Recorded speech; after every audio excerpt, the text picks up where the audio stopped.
The gas station was quiet. Too quiet. The lights above flickered softly, fighting the darkness of the empty road. A cold wind moved across the concrete, carrying the smell of fuel and dust. It was past midnight. No cars. No people. Just silence. A black luxury car slowly entered the station. Its engine was smooth, expensive, out of place. The car stopped near the pump, but the woman inside did not move. She stayed there, holding the steering wheel tightly. Her nails were perfect. Her coat was costly, but her hands were shaking. In the back seat, a baby cried. The sound was small, weak, and full of fear. The woman closed her eyes for a moment. Her breathing was fast. She looked at her phone. No missed calls. No messages. She looked outside again, checking the road. Empty. Then she saw him. Across the station, near the restroom door, a black janitor was cleaning the floor. His back was bent. His jacket was old. His shoes were worn out. He moved slowly, like a man who had worked too many hours. He did not look up. The woman swallowed hard. She opened the car door. The sound felt loud in the silence. She stepped out, heels clicking on the concrete. She walked to the back seat and gently lifted the baby into her arms. The baby was wrapped in a soft blanket. Clean, warm, loved. The woman held the baby close to her chest. For a second, her face changed. Her eyes softened. Her lips trembled. Then her face turned cold again. She walked toward the janitor. Each step felt heavy. Each breath hurt. The janitor heard footsteps and looked up. His eyes were tired but kind. He straightened his back slowly. "Excuse me," the woman said. Her voice was calm, but her heart was racing. "Yes, ma'am," the janitor replied. She looked around again. Still empty. She lowered the baby slightly so he could see. "Can you hold my baby for 1 minute?" she asked. "Just 1 minute. I forgot something in my car." The janitor looked confused. The baby cried louder. The woman forced a small smile. "Please, just 1 minute." The janitor hesitated. He looked at the baby, then at her face. He saw fear in her eyes. Deep fear. Slowly, he reached out and took the baby. The baby stopped crying. The janitor looked down at the child, surprised. The woman let go. She stepped back. "I'll be right back," she said quickly. She turned and walked fast toward her car. The janitor watched her go. She opened the car door, got inside. The engine started. The janitor waited. 10 seconds passed. Then 20. The car lights turned on. The janitor's heart skipped. The luxury car drove away. Fast. Too fast. The janitor stood frozen. The baby began to cry again. Loud. Sharp. Real. The janitor looked at the road. The car was gone. He waited. Maybe she would return. 1 minute passed. Then 2. Then 5. Nothing. Only silence. Only the crying baby in his arms. Reality slowly hit him. "She's not coming back," he whispered. His hands started to shake. People walked away from problems every day. He knew that. Life had taught him that lesson early. But this was different. He looked down at the baby again. The baby's tiny fingers held his jacket. Tight. Trusting. The janitor felt something break inside him. He could put the baby down. He could call someone and walk away. He could pretend this never happened. No one saw her face. No cameras nearby. No witnesses. But the baby cried. And he stayed. He held the baby closer, trying to calm him. "It's okay," he said softly. "I got you." He did not know why he said it. He had no money. No family nearby. No plan. But he stayed. Minutes turned into longer minutes. The night felt colder. A police siren sounded far away. The janitor looked at the road again. Still nothing. He took a deep breath. That night at that gas station, a rich woman drove away from her past, and a poor man picked up a future he never asked for. He did not know it yet, but that choice, that single moment, would change 2 lives forever. And 5 years later, the woman would see the result of that night, and she would freeze in fear. The baby would not stop crying. The sound filled the empty gas station. It echoed off the walls. It felt louder with every second. The janitor stood still, holding the small body in his arms, not knowing what to do next. He looked around again. No cars. No people. No sign of the woman. Only the cold night and the baby. His name was Marcus. Marcus was not a man of many words. Life had taught him to stay quiet and keep moving. He worked nights, cleaned floors, took trash out, did jobs no one wanted. He stayed invisible because being invisible was safer. But now, he was holding something that could not be ignored. The baby's face was red from crying. Tears rolled down his cheeks. His small hands shook. Marcus felt his chest tighten. Hey. Marcus whispered softly. It's okay. He did not know why he said it. He had never held a baby before. He was scared he might drop him. He adjusted his arms carefully, trying to support the baby's head like he had once seen someone do. The baby's crying slowed. Marcus looked down in surprise. The baby stared back at him. Big eyes, dark eyes, curious eyes. For a moment, the world felt still. Marcus swallowed hard. He thought about walking inside and calling the police. That was the right thing, the safe thing. He could hand the baby over and go back to his job, back to his quiet life. But his feet did not move. Instead, his mind traveled backward. He remembered a small boy sitting on cold steps. No yakit, no food, no mother. That boy was him. Marcus remembered the nights he cried and no one came. The days he felt unwanted. The years he learned not to expect help. He looked at the baby again. This ain't your fault, Marcus said quietly. None of this is. The baby made a soft sound, almost like a sigh. Marcus felt something change inside him. A police car drove past the station without stopping. Its lights flashed for a second, then disappeared into the dark. Marcus felt panic rise. What if someone thought he stole the baby? What if he got arrested? What if he lost his job? He looked down at his uniform. The company logo was faded. The name tag was scratched, but still readable. Marcus. He held the baby closer. I gotta do this right, he said. He walked inside the gas station and asked the cashier to call the police. His voice shook, but he stayed calm. When the police arrived, Marcus explained everything. He told the truth. Every word. They asked him many questions. They checked cameras. They made calls. Hours passed. The baby fell asleep on Marcus's chest. One officer looked at Marcus and sighed. You can leave the baby with us, the officer said. We'll take him to a shelter. Marcus nodded slowly, but his arms did not let go. The idea of the baby waking up alone in a strange place felt wrong. Too wrong. Can I go with him? Marcus asked. You still mourning? The officers exchanged looks. One of them nodded. At the shelter, the lights were bright and cold. A woman took notes, asked questions, filled papers. She spoke kindly but quickly. Marcus watched as they placed the baby in a small bed. The baby woke up and cried again. His eyes searched the room. Then he saw Marcus. The crying stopped. The woman noticed. That baby trusts you, she said softly. Marcus felt his throat tighten. I don't got much, Marcus said. No money. No house worth talking about. But I won't hurt him. The woman studied him carefully. What's your plan? She asked. Marcus looked at the baby. I'll figure it out, he said.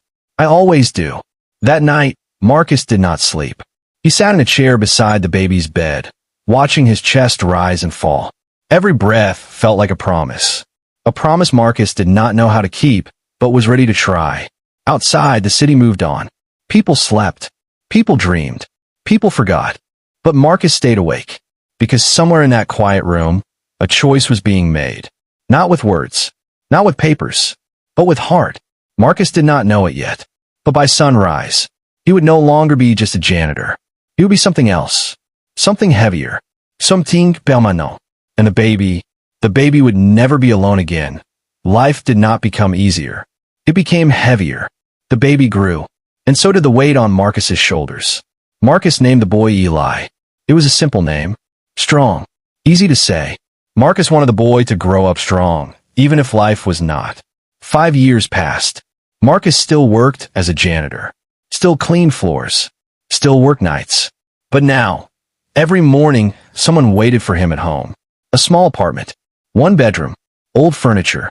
Thin walls. But it was clean. Marcus made sure of that.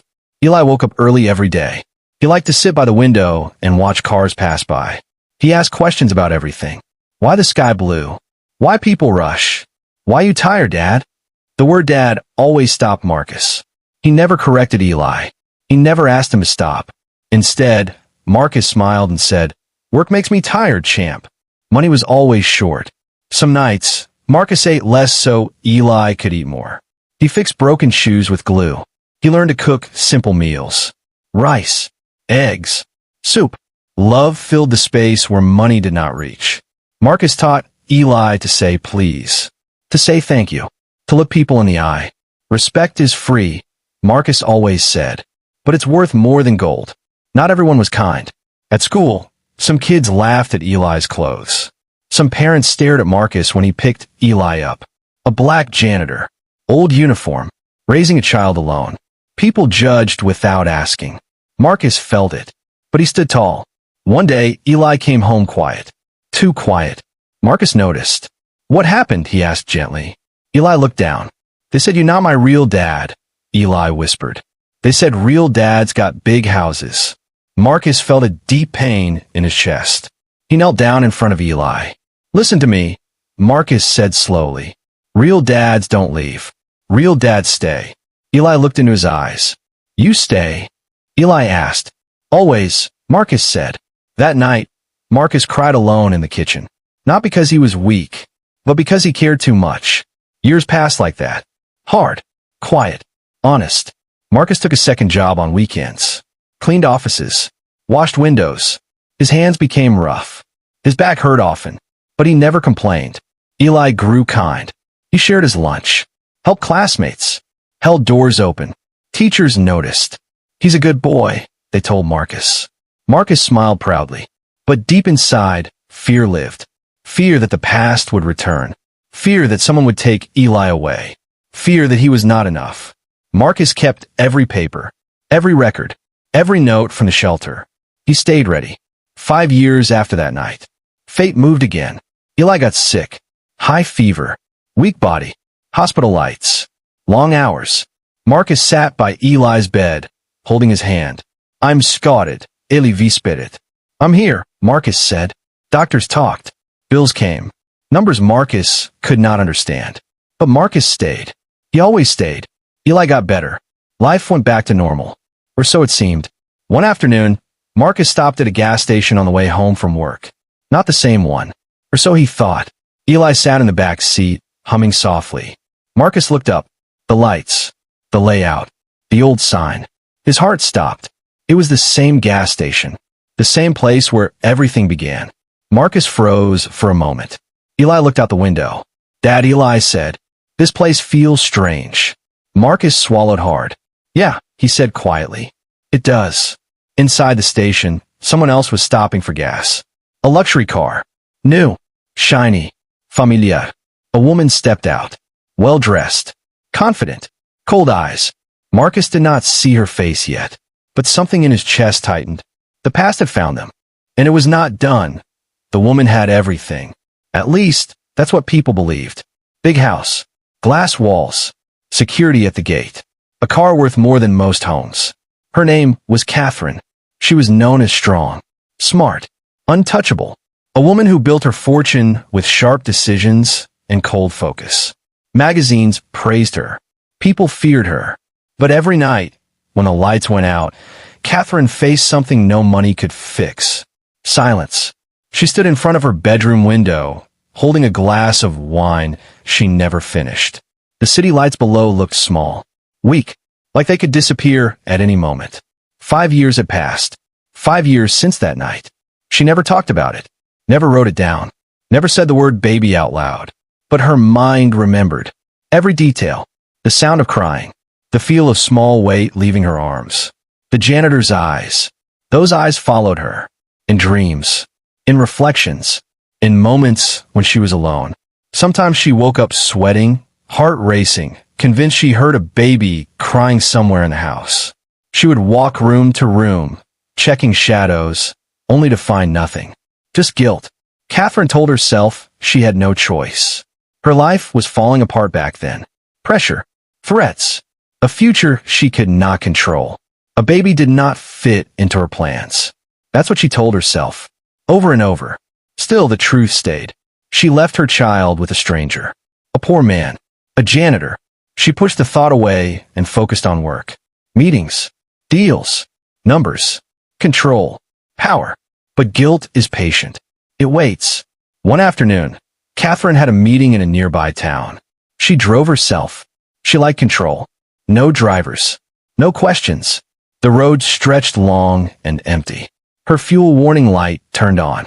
She sighed. "I'll stop quick," she said to herself. She pulled into a gas station. As soon as she stopped, her chest tightened. Something felt wrong. Too familiar. The lights above flickered. The air felt cold. Her hands froze on the steering wheel. "No," she whispered. "Not this." She told herself it was just another gas station. She stepped out anyway. The sound of her heels echoed against the concrete. Each step felt heavier than the last. She walked toward the pump, but her eyes moved on their own. Across the station, a man stood near a car. Tall, broad shoulders, worn jacket, older now, but she knew him. Her breath caught in her throat. Her vision blurred.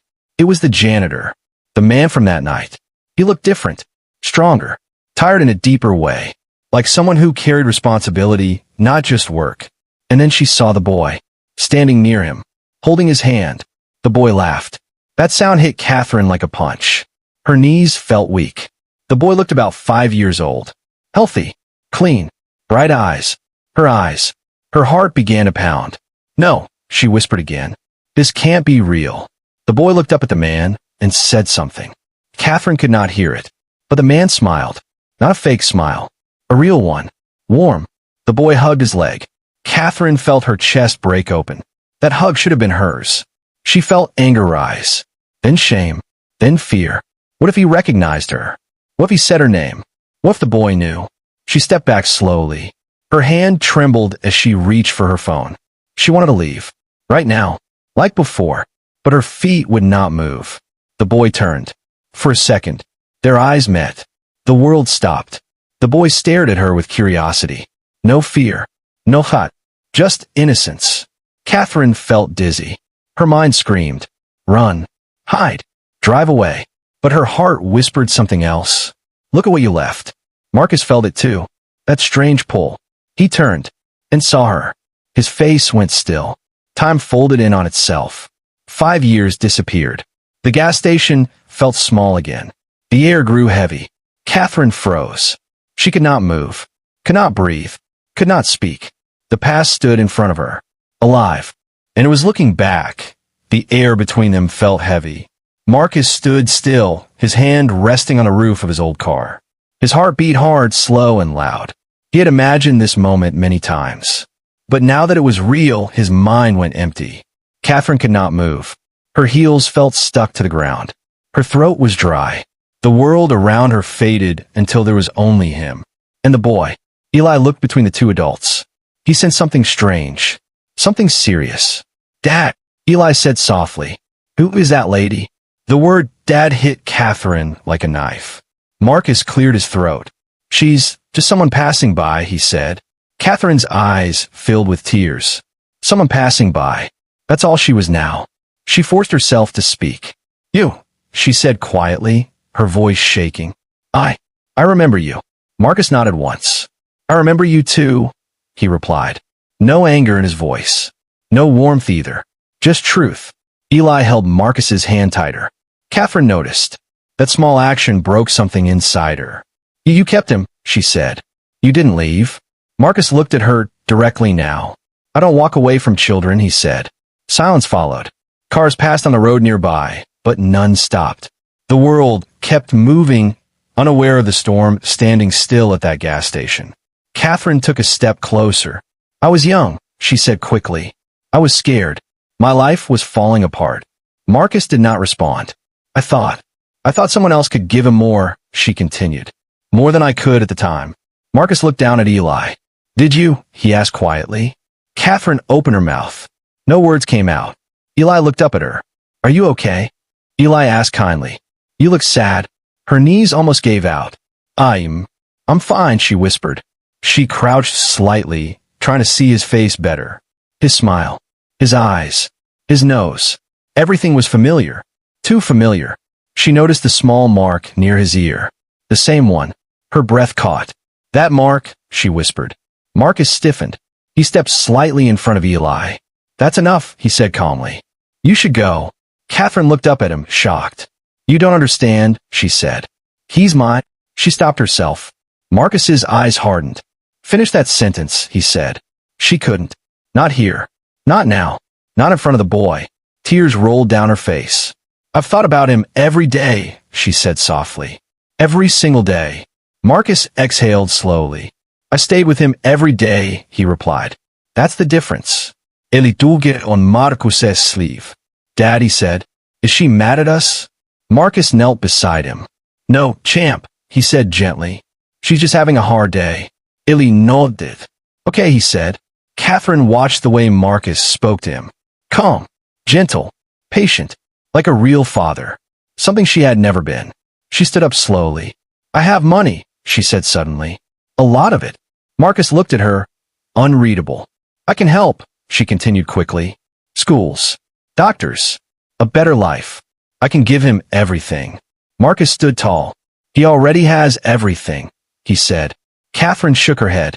No, she said desperately. You don't understand how the world works. Marcus stepped closer. I understand it very well, he said quietly. That's why I protected him from it. Eli looked up at Marcus again. Can we go home now? Eli asked. Marcus smiled. Yeah, he said. We can go. Catherine panicked. Wait, she said. Please. Marcus paused. For 5 years, Catherine said, her voice breaking. I tried to forget, but I couldn't. I didn't deserve peace. Marcus looked at her for a long moment. Peace comes from choices, he said. You made yours. He opened the car door for Eli. Eli climbed in. Catherine watched, frozen. The door closed. Marcus looked back at her one last time. He's happy, Marcus said. Don't take that away. He got in the driver's seat. The engine started. Catherine stood there, shaking, as the car pulled away slowly. Just like before. Only this time, she was the one left behind. And she knew. This was not over. Not yet. Catherine did not sleep that night. She sat alone in her large house, lights off, staring at the dark wall in front of her. The silence was loud. Louder than any city noise. Louder than any meeting room. She kept seeing the boy's face. Eli. His smile. His voice. The way he held Marcus's hand. That hand should have been hers. For the first time in 5 years, Catherine stopped running from the truth. She opened an old drawer in her bedroom. Inside were papers she never touched. Hospital forms. Birth records. One small bracelet with a name written in faded ink. She held it tightly. I was wrong, she whispered. The next morning, Catherine made calls. Quiet calls. Serious calls. She did not want power. She did not want control. She wanted answers. By afternoon, she had Marcus's address. A small apartment building. Old paint. No security. No gate. She parked across the street and sat in her car for a long time. Fear held her down. Not fear of losing money. Fear of facing what she had done. Finally, she stepped out. Marcus was inside, helping Eli with homework. The boy struggled with simple words, but Marcus stayed patient. You got this, Marcus said. Take your time. A knock came at the door. Marcus froze. His chest tightened. He already knew. He opened the door slowly. Catherine stood there. No heels. No muck-up. No power suit. Just a woman. I'm not here to take him, she said quickly. That's not why I came. Marcus studied her face. Then why are you here? He asked. She swallowed. To tell the truth, she said. Eli looked up from the table. Dad, he whispered. Is that the sad lady? Marcus nodded. Yes, he said softly. Catherine stepped inside carefully. She knelt down in front of Eli. Her voice shook. My name is Catherine, she said. I knew you when you were very small. Eli tilted his head. Like a baby? He asked. Yes, she replied. Marcus watched closely, ready to stop this if needed. Catherine took a deep breath. I am the woman who brought you into this world, she said slowly. Silence filled the room. Ili Dlinked. You mean my mom? He asked. The word landed hard. Marcus closed his eyes. Catherine nodded, tears falling. Yes, she whispered. I'm your mother. Eli looked confused. He turned to Marcus. Dad, he asked quietly. Marcus knelt beside him. It's okay, Marcus said. You can ask anything. Eli looked back at Catherine. Why you leave? He asked simply. No anger. No hot. Just a child's honest question. Catherine broke. She cried openly now. I was scared, she said. I thought I was not good enough. I made a bad choice. Eli thought for a moment. Then he said something that no one expected. But he stayed, Eli said, pointing at Marcus. Marcus felt tears rise. Yes, Catherine said softly. He did. She turned to Marcus. I know I don't deserve forgiveness, she said. I know I don't deserve a place in his life. Marcus stayed quiet. But I need to say this, she continued. You saved him. You gave him love. You became his father. Marcus nodded once. I did what was right, he said. Catherine wiped her face. I'm not here to take him, she said again. I just want a chance to be honest. Eli stood up and walked to Marcus. He hugged him tightly. I choose Dad, Eli said. Marcus held him.